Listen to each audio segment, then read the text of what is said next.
தந்தை, மகன், தூய ஆவியாரின் பெயராலே ஆமென்.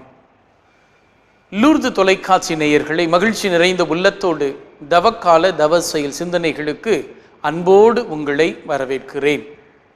இந்த நாளினுடைய நற்செய்தி பகுதி யோவான் 5வது அதிகாரம் 6வது இறைவார்த்தை.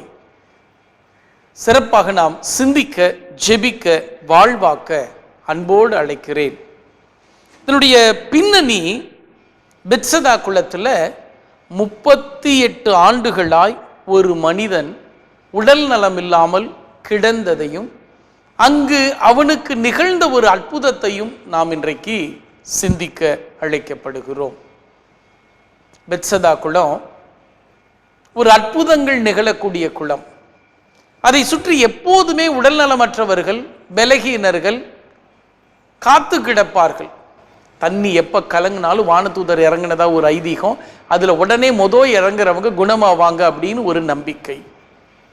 ஒரு நாள் இல்லை, ஒரு வாரம் இல்லை, ஒரு மாதம் இல்லை, ஒரு வருஷம் இல்லை, 38 ஆண்டுகள் ஏக்கத்தோடு ஒரு மனிதன் அந்த குளத்தின் அருகாமையில் கிடந்திருப்பதை பார்க்கிற போது நினைச்சு பார்க்கவே ரொம்ப ஆச்சரியமா, அதிர்ச்சியா இருக்கு. அவனுக்குன்னு கண்டிப்பா ஒரு குடும்பம் இருந்திருக்கும், அவனுக்குன்னு ஒரு மனைவி இருந்திருப்பார்கள், அவனுக்குன்னு ஒரு தாய் தகப்பன் இருந்திருப்பார்கள், அவனுக்குன்னு ஒரு பிள்ளைகள் இருந்திருப்பாங்க. அவங்கெல்லாம் என்ன ஆனாங்க தெரியல. நோய்வாய்ப்பட்டதோ அவனை ஒதுக்கிட்டாங்க, புறந்தள்ளிட்டாங்க. இனி இவன் நம் இல்லத்திற்கு பிரயோஜனம் இல்லை, இவன் உறவுக்கு தகுதியற்றவன் என்று சொல்லி தன் சொந்தங்களை எல்லாம் இழந்து அனாதையாக 38 ஆண்டுகள் அந்த இடத்தில் இருந்திருக்க கூடும். யோசிச்சு பார்த்தோம் அப்படின்னா ஒரு மனிதனுடைய சராசரி 60லிருந்து 70 வயது.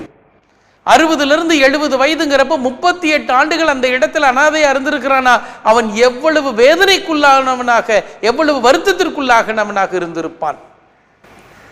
கிடைக்கக்கூடியதை சாப்பிட்டுட்டு என் வாழ்க்கை இதுதான், என் தலையெழுத்து இதுதான் அப்படின்னு புலம்பிக்கிட்டே ஒரு வேலை இருந்திருக்க கூடும்.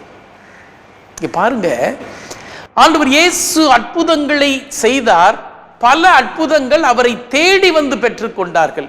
இந்த அற்புதத்தை நீங்க அவன் தேடி வரல, இயேசுவாக அவனை தேடி செல்கிறார். முதலாவதாக இயேசு அவனை தேடி செல்கிறார்.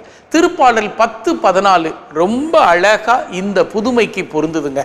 3 காரியங்கள் கடவுளுடைய குணத்தை, கடவுளுடைய இயல்பை குறித்து திருப்பாடல் 10-14 சொல்லுது. ரொம்ப அழகா சொல்லக்கூடிய 3 காரியங்கள். அவர் உண்மையில் என்னை கவனிக்கிறவராக இருக்கிறார். 2வது, கேட்டையும் துயரத்தையும் பார்த்து உதவி செய்ய காத்திருக்கிறார். 3வது, திக்கற்றவர்களுக்கு அவரே துணை, அனாதைகளுக்கு தஞ்சம் அவரே. எவ்வளவு அழகா பொருந்தது பாருங்க இந்த இறை வார்த்தை. கடவுள் அவனை கவனிக்கிறார். 38 ஆண்டுகளாய் அங்கு இருப்பதை கண்டு தானாக முன் சென்று அவருடைய இரக்கத்தையும் அவருடைய பேரன்பையும் அவனுக்கு காட்ட அங்கு தயாரா இருக்கிறார்.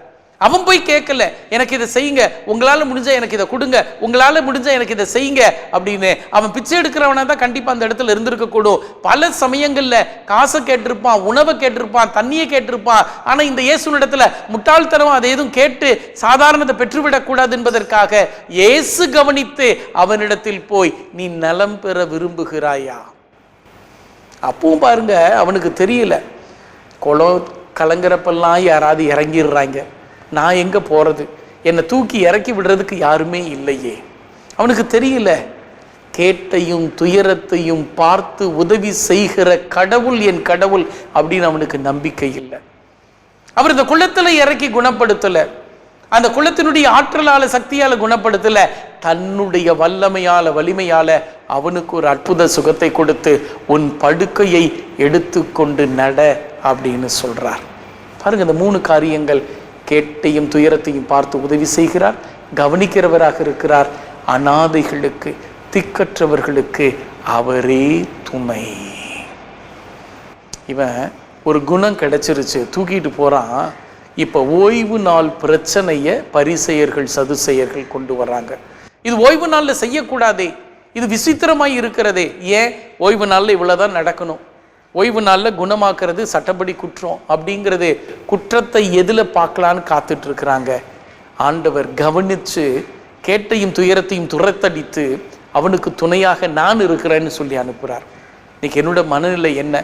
மற்றவரிடத்திலிருந்து நல்லதை பெறுவதா அல்லது பெற்றிருக்கிற நன்மையில் குறைகளை கண்டுபிடிப்பதா? சிந்திப்போம். நேசிக்கிற எங்கள் அன்பு தெய்வமே, நலம் பெற விரும்புகிறாயா என்று என்னையும் பார்த்து இன்றைக்கு நீர் கேட்கிறேன்.